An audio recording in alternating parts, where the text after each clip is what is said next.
कहाँ हम गलती करते हैं, मेरे जीवन का अनुभव क्या कहता है जरा सुनिएगा। गलतियां कहाँ करते हैं हम लोग, सुनिए। एक दोस्त, एक आदमी है जिसके 4-6 दोस्त हैं। 4-6 दोस्त साथ में बैठ के चाय पीते हैं, साथ में ही खाते पीते हैं और साथ में अधिक समय गुजारते हैं।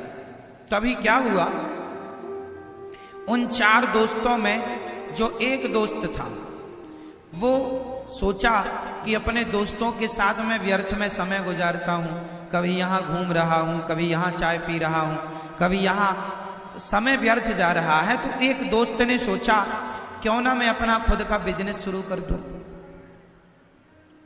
क्यों ना मैं अपना खुद का कुछ काम शुरू कर दूं। तो एक ने काम स्टार्ट किया, अपना कुछ बिजनेस, और वो उसमें आगे बढ़ने लगा। जब वो आगे बढ़ने लगा तो उसके जो 3 दोस्त थे, अब उन तीनों को लगा यार ये तो हमसे बहुत आगे चला गया। फिर वो 3 कौन हो गए, वही 3 हो गए उसके सबसे बड़े, वही 3 दुश्मन। कहीं बाजार से लाने नहीं पड़ते कि चलो भैया तुम हमसे दुश्मनी करो, दुश्मन हमें कहीं बाजार से लाने नहीं पड़ते। आप वो एक लड़का, एक व्यक्ति जो सफल हो गया तो उसके अपने वो दोस्त, वो 3 बन गए दुश्मन, और वह उसको खींचने लगे कि हम जैसे हैं तुम भी ऐसी रहो हमारी तरह। कहां आगे जा रहे हो, है ना, तुम भी हमारी तरह रहो। तो समाज में आप ये गलती करते हैं कि आप पहले ज्यादा किसी को मुंह लगा लेते हैं, फिर वही लोग जिनके साथ आप उठते बैठते थे वही लोग आपकी बुराई करने लग जाते हैं, वही आपको उलझाने लग जाते हैं, वही आप पर मिथ्या आरोप लगाने लग जाते हैं। इसलिए कहा करता हूं कि समाज में ज्यादा लोगों के बीच में उठना बैठना भी बुरा है। 4 जगह उठे बैठेंगे 4 बातें होंगी। 4 बातों में कौन सी बात किसको बुरी लग जाए और कौन सी बात का वो राई का पहाड़ बना दे। इसलिए समाज में ज्यादा लोगों के साथ उठना बैठना भी अच्छा नहीं। आप किसी को अपने घर बुलाइए, आप एक बहुत बड़ा घर बनाइए, आप बहुत कामयाब हो जाइए, तो आप जिनको अपने घर बुलाएंगे तो जो आपके घर आएंगे, आप शादी में बुलाइए, बच्चे के जन्मदिन में बुलाइए, किसी को समाज को आप बुलाते हैं, सब लोग आते हैं। तो सब लोग आते हैं तो जरूरी नहीं है कि बहुत लोग आपको आशीर्वाद देने ही आए हैं। कुछ लोग आपका वैभव देखकर ईर्ष्या पाल ले, अरे इनके पास इतना है, अरे तो इतनी तरक्की कर गए। वो आपसे मिलेंगे, आपका सब देखेंगे और जाकर के आपसे ईर्ष्या द्वेष चालू कर देंगे। इसलिए ज्यादा लोग उनके साथ उठो बैठो जो सदा भगवान की चर्चा करें, सत्संग किया करो, सत्संग में उठो बैठो, व्यर्थ की प्रपंच पंचायत में ना उलझे, यही सार है ना। ज्यादा प्रपंच में नहीं उलझना चाहिए किसी को, वरना आपका ही नुकसान है, आपके समय का ही नुकसान है। एक गांव का एक आदमी शहर चला गया और शहर जाकर उसने पहली बार लालटेन लेकर के आया।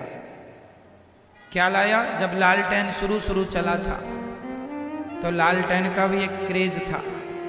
लालटेन जानते हैं आप लोग, लालटेन लेके आया। अब उसने अपने आंगन में लालटेन जलाया, और लालटेन ऐसा होता है कि आंगन में हवा चलती रहे तो भी जलता रहे, क्योंकि कांच का सपोर्ट रहता है उससे। क्यों? अब वो लाया, अब सारे गांव के लोग आए, भैया ये क्या चीज ले आए तुम, हमारा दिया तो हवा में बुझ जाता है, तुम्हारा बुझ नहीं रहा है, अब सारे गांव वाले देखने आए उसकी लालटेन। अब गांव वालों में काना फूसी चालू हो गई, यार भैया अपन सबके घर में अंधेरा है, इसके घर में उजेला, क्या करें कि इसके घर में भी अंधेरा हो जाए क्या करें कि इसके घर में भी अंधेरा हो जाए। तो गांव के सभी लोगों ने, कुछ लोगों ने जो ईर्ष्या वाले थे, उन लोगों ने प्लान बनाया। उन लोगों ने कहा या तो इसका लालटेन हम लोग फोड़ दें, या अच्छा बताइए, एक उपाय हमने बताया, गांव के लोगों ने सोचा, कुछ लोगों ने कि या तो हम इसका लालटेन फोड़ दें तो ये भी हमारी जैसे हो जाएगा फिर से, क्योंकि हमारे घर में अंधकार है, इसके घर में भी अंधकार रहेगा, क्योंकि इसके घर में उजेला है। या तो एक उपाय ये है कि इसका लालटेन फोड़ दिया जाए, या दूसरा उपाय ये है, अब बताओ दूसरा उपाय क्या है, आप लोग बताओ दूसरा उपाय क्या है, बता दो। दूसरा उपाय ये है, या अपन लोग भी शहर चलें और अपन लोग भी एक एक लालटेन लेके आए और अपने घर को भी रोशन कर लें, या तो अपन अपने घर को भी रोशनी से भर लें, या तो इसका भी लालटेन तोड़ डालें। कौन सा उपाय अच्छा है? कि उसका भी घर प्रकाश से भरा रहे और अपना घर भी प्रकाश से भर जाए, रोशनी से भर जाए। इसके लिए क्या करना पड़ेगा?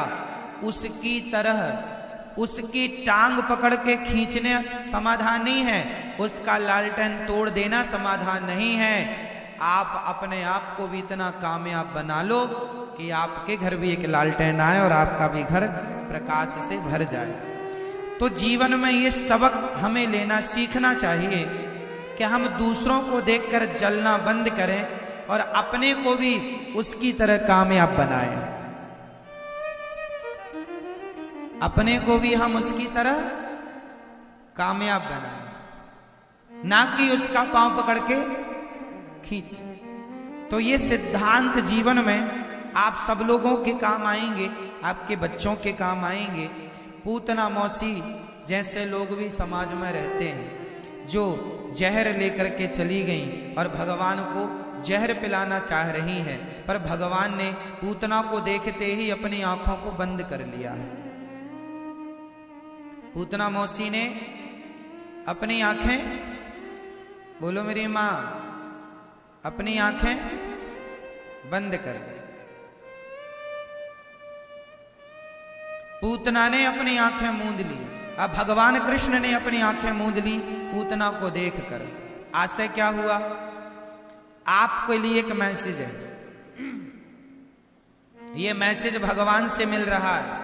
भगवान श्री कृष्ण कहना चाहते हैं कि जो लोग आपके लिए जहर लेकर खड़े हों, जो लोग सदा आप के लिए बुरा सोचते हो, ऐसे लोगों को देखकर नेत्र बंद कर लो और ऐसे लोगों से सदा दूरी बना करके रखो। ऐसे लोगों से सदा दूरी बना के रखो। ये मैसेज देखना भी नहीं है अपने को। भगवान ने पूतना को देखना ही बंद कर दिया, नेत्र बंद कर लिए। देखना भी नहीं चाहिए ऐसे लोगों को जिनके मुख में तो राम राम है, बगल में छुरी है। ऐसे लोगों को देखना नहीं चाहिए।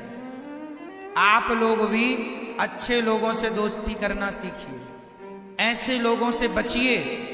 अच्छा, जो आदमी किसी के लिए भी कपट रखता हो, उस आदमी से आप दोस्ती मत कीजिए, क्योंकि वो आदमी जिसके अंदर कपट आज किसी और के लिए है, कल आपके लिए भी तो कपट रख सकता है। ऐसे लोगों से दूरी बनाइए जिनके अंदर कपट हो, जिनका हृदय निष्कपट भाव, जो निष्कपट हैं, जो सच्चे हैं, सीधे हैं, सरल हैं, सहज हैं, ऐसे लोगों से दोस्ती करना सीखिए। भोले हैं जो अंदर बाहर एक से। भगवान कृष्ण ने नेत्र बंद कर लिए।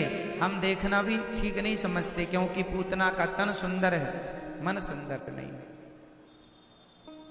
देखो मैसेज है ये आपके लिए, है ना। भगवान को पूतना ने उठाया और अपना स्तन मुंह में दे दिया। भगवान ने जहर पिया, जहर पीने लग गए भगवान। और जहर पीने के बाद भगवान ने क्या किया, थोड़ा दूध था, दूध पीने लग गए। अब थोड़े से प्राण थे पूतना के, भगवान श्री कृष्ण ने प्राण पीने शुरू कर दिए और प्राण पी करके पूतना को मार दिया भगवान ने।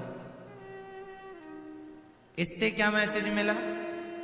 ये कथा ये कहती है कि जीवन में हमें या तो ऐसे लोगों से दूरी बना लेनी चाहिए, दुष्टों से, है ना, या फिर जब वो आपने आंख बंद कर ली, आप, भगवान ने तो पूतना को देखा नहीं, पर पूतना फिर भी पास आ रही है और फिर भी पंगा ले रही है, तो आप अपने आप को इतना स्ट्रांग बनाइए कि आप पहले तो दुष्टों को एक सामने खड़े होइए कि आपसे डरकर वो सदा अपने आप को इतना मजबूत कीजिए। फिर